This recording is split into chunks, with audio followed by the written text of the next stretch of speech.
Hey everybody, Jason Bermas here, and for the next half an hour, it is my pleasure to have Clay Clark from the Reawaken America tour on. Now, before we get going and we talk everything digital currency, CBDC, executive orders, and beyond, I first of all wanted to thank Clay for allowing me to speak on this tour about what I think is a very important issue, transhumanism. I think it is the issue. It is the issue. Yeah, and I like to add something every time. And next time I'm going to be there in late October. I believe it's October 21st and 22nd now. And for that one, I'm going to show people how this is really moving from transgender to transhuman, and that is the agenda. And if you're not aware, there's a book out there by Martine Rothblatt, who was at the Transformers conference. We're actually going to show people that. From Transgender to Transhuman, book's almost 30 years old, lays out the entire thing. And this is a person who's a part of the Human Genome Project, a part of the Drones in Medicine program, has her own religion, has created an AI sentient being of her wife and beyond. So for anybody that doubts that connection, number one, you're wrong. But number two, we're going to show that you're wrong. Now, speaking of wrong, I haven't seen really anybody discuss this, not even yourself. But how wrong was the AG, the Attorney General of New York, to serve you, to serve Mike Flynn and others with a warning letter of violence for your events? And now I've streamed many of these events. I've now spoken at two of them. Folks, I've never even gotten a hard handshake. Forget about any kind of violence or any kind of threats, nothing like that. But then in retrospect, less than an hour away, you have an event for Salman Rushdie, who is, I'm all for free speech, and I think that some of his work is seminally important. He writes the Satanic Verses. He's, a staunch atheist. It's a very lefty crowd, and the violence occurs there. The man gets stabbed on stage. The irony is overwhelming. You guys don't get an apology, and that doesn't make, in my opinion, national news in the way it should. What are your feelings on that? I mean, that must have been bizarre. Well, and by the way, you are invited there, Jason, for future events. Any event I can get you to, I love having you on stage because you bring facts. And I think you and I connect on facts. You're one of my favorite speakers because you bring facts. So the facts are that the Attorney General sent a letter to General Flynn and I, as well as to the Pastor Paul Doyle of the Cornerstone Church, voicing her concerns that our event, the Reawaken America Tour, may lead to violence. And I encourage everybody to read the letter. If you go to timetofreeamerica.com, there's a button there you can click here that says the New York Attorney General. So it's the second row from the left. So it's second row from the top on the left column. It says the New York Attorney General button. Yes, if you scroll down a little bit there, you can see it down a little more, and then you click it right there. It's right underneath the monkey face, just right underneath the monkey face. So go back up a little bit more. Sorry about that. No. There you go, right underneath the monkey face, and you can read the letter yourself. And what made and if you click that button, I've actually photoshopped it and put it up there so people can see it. And when you read this letter, I hadn't read the letter. When I got to the Reawaken America Tour, I was told there was a letter written to me. And so, Jason, I didn't read it. So what I did is I had Trisha Lindsay, one of the confirmed speakers we had, because she's an attorney. She's an attorney who's there. Simone Gold's obviously in jail, so she couldn't read it. So I had Trisha Lindsay read it. Well, Trisha Lindsay happens to be a black attorney from New York. And so having her read that letter that was insinuating that the event was a racist white supremacy event, so having a black attorney read a letter from the New York Attorney General insinuating that our event was a racist white supremacy event, while she was surrounded on the stage with Pastor Mark Burns and Pastor Greg Locke and Pastor Leon Benjamin and many, many pastors, of which half of which are not white. It was almost like an Adam Sandler movie when she was reading the letter, because it was so surreal and so bogus that I actually think in a certain way, I thank the Attorney General of New York for that letter, because it woke a lot of people up to the corruption and the profundity of the moment. And a lot of people in New York wanted to fight back and not take that sort of harassment. And so they donated $18,000+ of cash that was collected.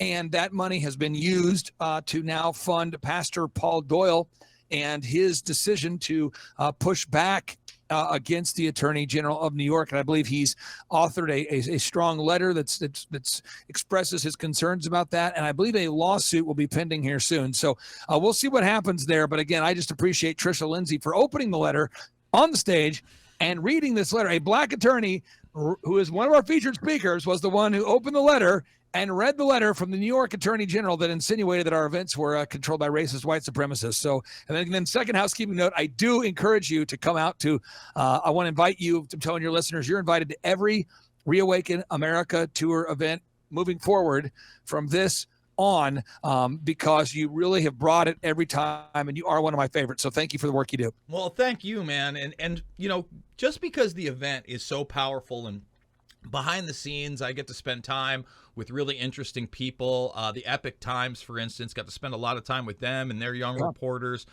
But you had Kash Patel there on this one. You've had him there before.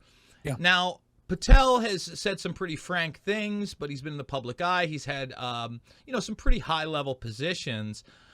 Days after the, I guess a week, maybe 2 weeks after the event, I guess they redact some of this Mar-a-Lago thing, and Patel's name is in there. You know, so clearly he has become, I think, an elevated target, in my opinion. Do you think that has anything to do with the fact that he has been more vocal on the upcoming elections, not only in 2022, but 2024?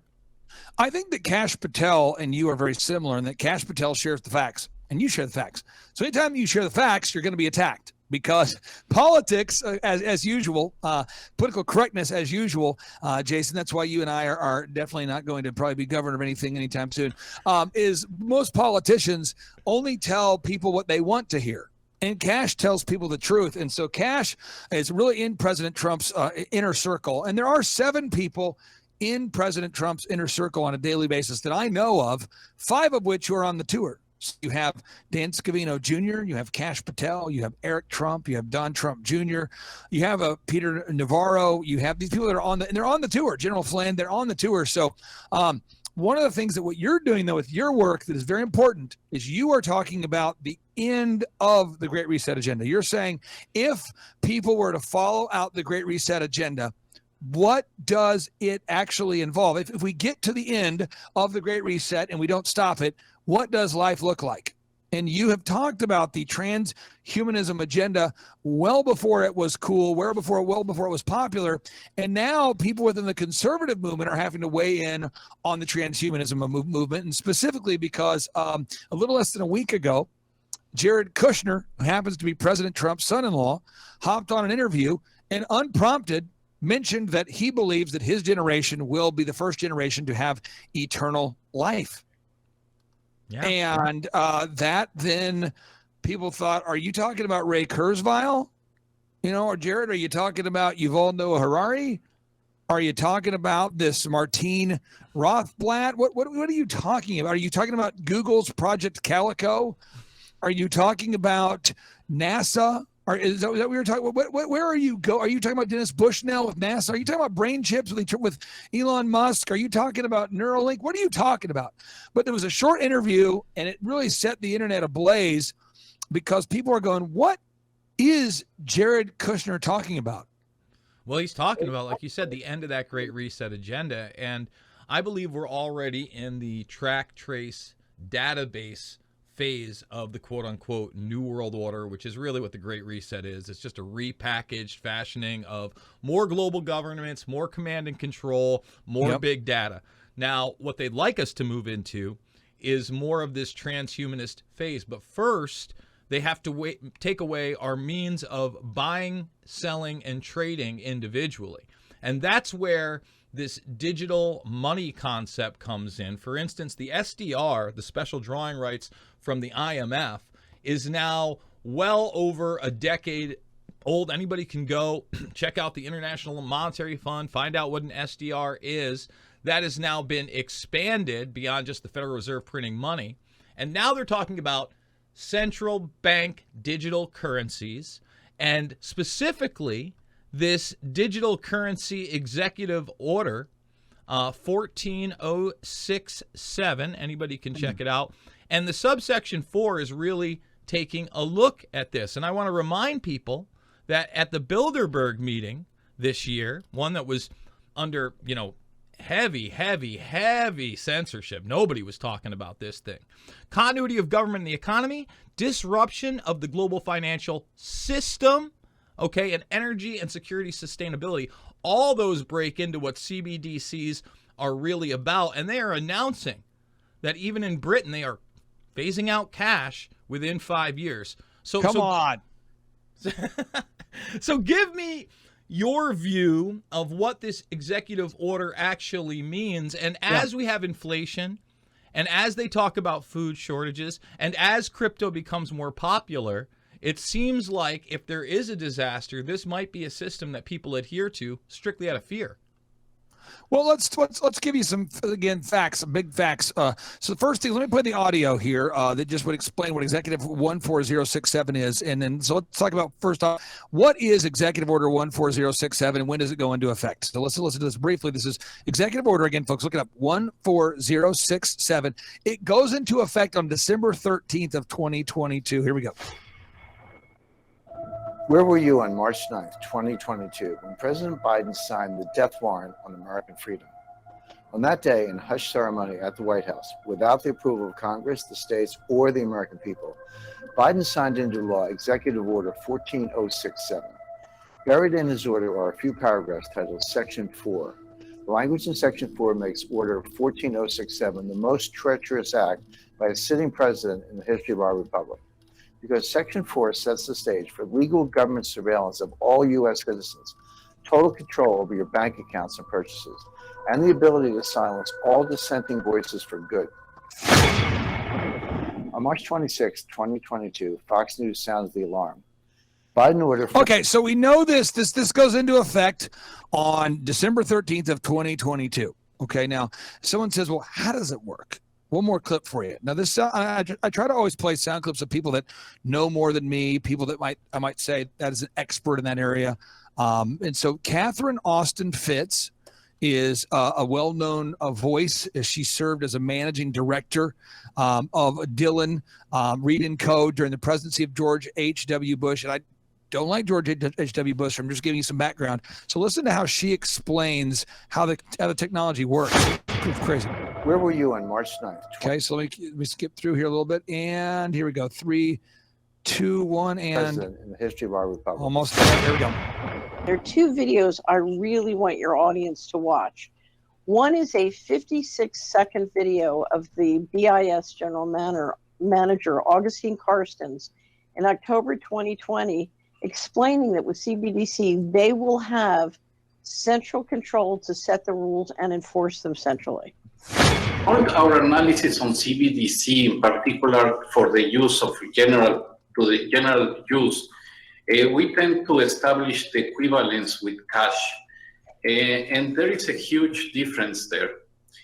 For example, in cash, we don't know, for example, who's using a $100 bill today. We don't know who is using a 1,000 peso bill today. A key difference with the CBDC is that central bank will have absolute control on the rules and regulations that will determine the use of that expression of central bank liability. And also we will have the technology to enforce that. Those two issues are extremely important, and that makes a huge difference with respect to what cash is. Okay, so just making sure that we're getting this. Okay, so what she's saying, what Catherine Austin Fitts is saying, is she's saying that this particular technology has the ability to be turned on and off in the way social media accounts are being turned on and off. And somebody says, who was that person speaking? His name is Augustine. Okay, Augustine, and he is with an organization called let me pull it up real quick here. This would be the International Bank of Settlements.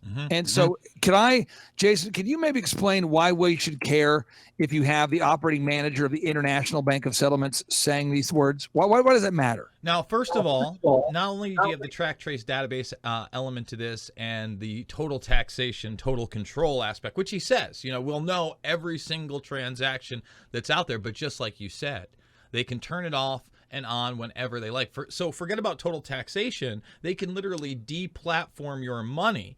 And let me assure you that this goes even beyond, I talked about sustainability and energy.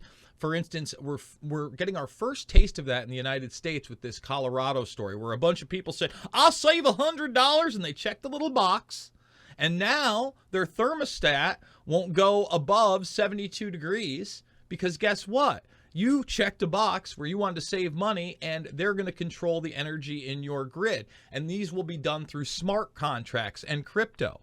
And that is why the World Economic Forum is looking at XRP as their central bank digital currency. Because unlike Bitcoin or others, it doesn't really have any inherent value and works much like the Federal Reserve System.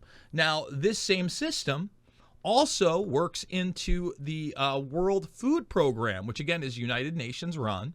And we have 1 million people right now going on that just from Iran alone. And they tell you there's going to be more and more refugees. In fact, what I want to show people is literally blockchain people. And they're doing this advertisement in the open. So the refugee camp that people are looking at here, it runs on the blockchain, supermarkets without money, total biometric surveillance, as you can see right here, iris scanner for your account. It's also going to find work for you. So this is all blockchain technology. This is all the new digital currency.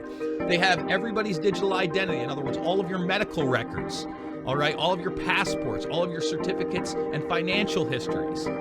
And basically they say, well, in a world destroyed by conflict, we have to find a way to manage these people, and we don't want to pay any direct fees.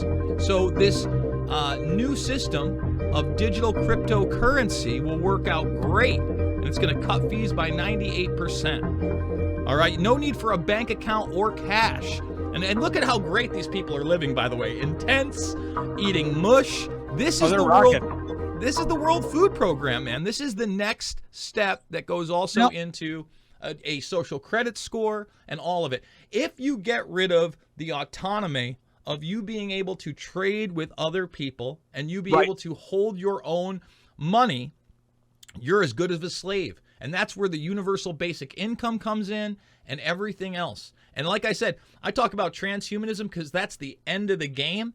But the more they can control you through this digital enslavement system, the closer we'll be to that being forced upon us. Now, a couple things I just want to clarify real quick here is, again, this gentleman I quoted earlier, his name is Augustin Karstens, and he has been a general manager at the Bank of International Settlement since 2017. So that was the sound clip. Also, you have Catherine Austin Fitts. I want to play the final thing she says here because it's so disturbing and it's happening now. Listen to this.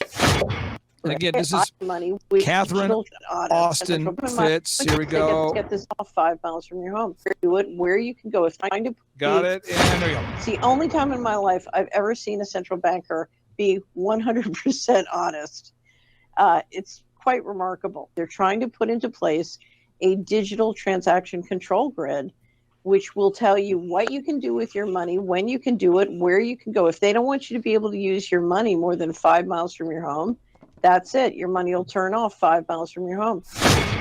Once they get the system into place, it won't even be, I believe it won't even be your national central bank that will control. It will be the Bank of International Settlements. Inflation. Okay, so the inflation's what's going to lead us to hyperinflation, which leads to the complete collapse of the dollar. Then they say, look, there's this problem. You know, folks, I'm sorry about it, but due to some errors or due to some emergency or some issue or some war or something, some climate crisis, some outbreak, we're sorry, but in order to try to help you, we destroy the value of your currency. So now we're going to have to reset, and we need to go into this central bank digital currency programmable, and we're going to go ahead and need to start it on December 13th. We'd hate to do it, but we have to. And so December 13th, this goes into effect. And also because of this emergency, this war, this weather, this whatever this is, it's probably too hot. We're going to need to make sure that nobody leaves 5 miles from their home. And so for your safety, we're going to turn it off so you can't buy or sell outside of your 5 mile radius. And, and we're going to need you to kind of stay in those smart cities because we built those for your safety. That's the ultimate plan. So I just encourage everybody homework tonight. One, look up Executive Order 14067. Look it up. Executive Order 14067. You got to look it up, folks. Read it yourself. Executive Order 14067. Second homework I encourage everyone to do right now is look up the Internet of Bodies, because they want to use the central bank programmable currency, the Executive Order 14067, to force the Internet of Bodies into your body, thus transitioning you into the transhumanism agenda. That's the ultimate goal. That's the ultimate play. And if you're not listening to the Jason Bermas show, you're probably not going to have known these things unless he speaks at other events or the Reawaken America tour. And so I'll just say this in housekeeping notes. If you're listening today, as of this morning, and this is a true story, it's crazy, we went to the Tampa event, which I didn't know enough about you at that point to have the wisdom and discernment needed to invite you to speak there. But at that first event we did in Tampa, we had second event, we almost 8,000 people, Jason, that came to the Reawaken America tour in Tampa, Florida. And, luckily we were at Rodney Howard Brown's church and we could fit everybody in. So we're going out to Idaho and Washington here. We're going to the Washington-Idaho border, and this event's coming up here in September. And we sold out the event. And so I contacted the venue and I'm like, is there any way I can get more chairs in here for September 16th and 17th? And so we added more, we've expanded more. So Jason, we're now down to our final 600 tickets here, just under 650 left here for the Reawaken America tour. And you can go, I think why people love these so much, Jason, is you can name your price. And you might be able to comment on this because you've gone to so many great events in the past. But, sometimes there's events where the attendance is poor or where they're very expensive to go to. And these events, you have world-class speakers. You have people like yourself, Dr. Sherry Tenpenny, General Flynn, Mike Lindell, Eric Trump, etc. But you can name your price. Could you kind of explain the energy of the audience there, Jason? It's been amazing. Even though obviously your audience largely isn't familiar with me, I've actually now, especially on the second one, the first one I had a couple people come out. Yes. But this time, I had a guy who's been following me for over a decade. He was waiting outside of the fence for me just to walk by so we could take a picture together. Really great guy. And, it's a great vibe, man. There's a lot of people out there. For instance, I got to talk with Mike Flynn Jr. a little while outside. Yep. He's very accessible. Patel was outside being very accessible to people as well. And like you said, first of all, just to go to like a rock concert, I'm a big punk rock kid and I still like to go to live music and all that kind of stuff. You're spending, if you want to go see Rage Against the Machine, I've seen Rage Against the Machine several times. All right. I saw him at Woodstock 99. I saw him at the Rock the Bells tour. You're spending most venues $350 for a couple hours. And they're playing and the open acts aren't that great. And, they're not as good as they used to be. These people are in their prime. You're not spending $350. I think even retail, it's like something under $300 for 2 days. Right? Yeah, we tell people if you can pay $250 for 2 days, do it, or whatever price you want to pay. Exactly, which is incredible. And these are all-day events. All right, this is like going better than a festival in my opinion, because you're going to talk to people that are going to have differing opinions. You're going to get a different perspective. No matter how you go in there, there's such a diverse crowd, especially that you're letting speak now. That's important. And by the way, this is a bigger deal than a rock concert. This is literally the battle for humanity, everybody. It's bigger than the midterms. It's even bigger than the presidential election. In a lot of ways, it's bigger than Trump himself, in my opinion. So I encourage everybody to come out there. And what I like about it, too, is that, the vibe is amazing. You had Jim Brewer there for half an hour putting people in stitches. And I saw on your website you're doing a comedy event with him. You're truly kicking ass and taking names. Well, and you're allowing people all I'm trying to do is create a platform so guys like you can get up there and share the truth with everybody in America. Everybody out there needs to know about the transhumanism agenda. And I'll just say this: if you're listening right now and you want to download this book here called The Great Reset versus The Great Reawakening for free, we make that for free to download at timetofreeamerica.com. If you want to watch the documentary, Jason, about the tour, you can download that for free at timetofreeamerica.com. And if you want to actually, buy a ticket to the Reawaken America tour, you can do that at timetofreeamerica.com. If you want to buy the physical book and have it shipped to you, you can do that at timetofreeamerica.com. But if you look at there's a button that says request a COVID-19 vaccine religious exemption. I've put together a network, Jason, of pastors now. And we now have over 75,000 COVID-19 vaccine religious exemptions that have been provided by people that have clicked that button. Well, that's a good thing because, again, even as that ways in the background, and they try to gaslight us into history and say they didn't want to lock everybody down and they weren't forcing anybody to do everything.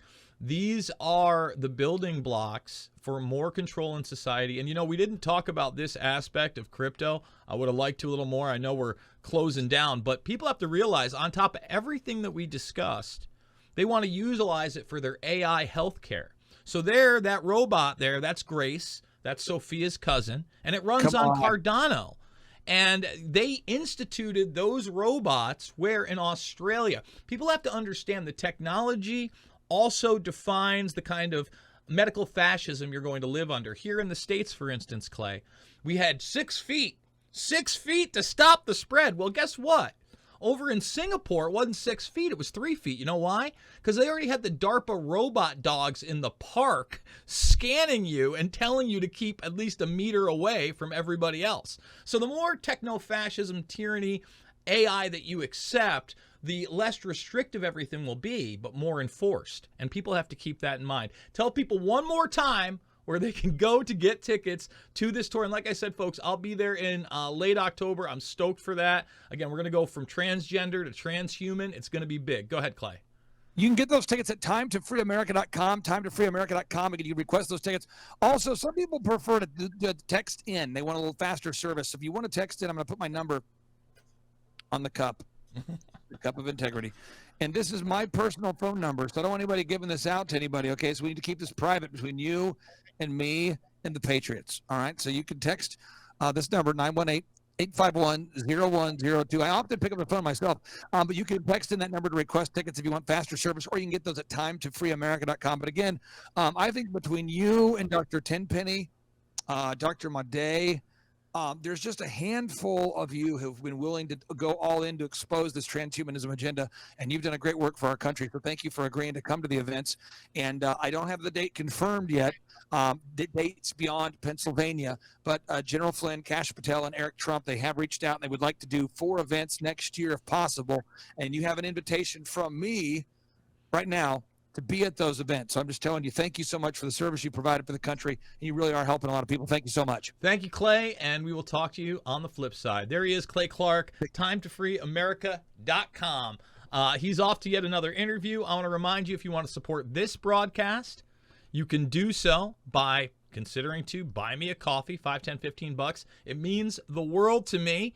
We're also documentary filmmakers here. The 9/11 anniversary is coming up. And, you know, I might reach out to him to do a 9/11 show. I think that might be important.